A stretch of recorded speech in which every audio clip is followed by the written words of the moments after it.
مدرک پداگوژی به چه دردی میخوره و برای چه کسانی مناسب هست؟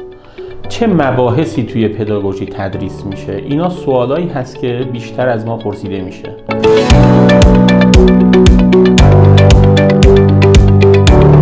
سلام، من وحید هیولادم، کارشناس ارشد مدیریت اجرایی و کارشناس خبره آموزش‌های مهارتی از آموزشگاه سپیدار.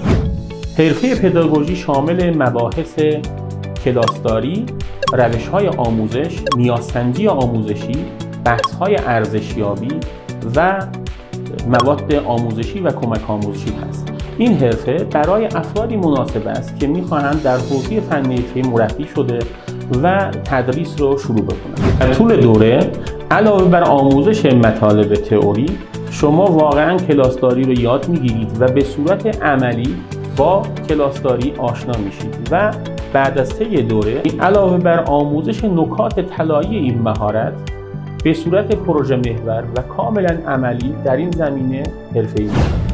برای کسب اطلاعات بیشتر و ثبت نام در این دوره میتونید با کارشناسان آموزشگاه سپیدار در ارتباط باشید.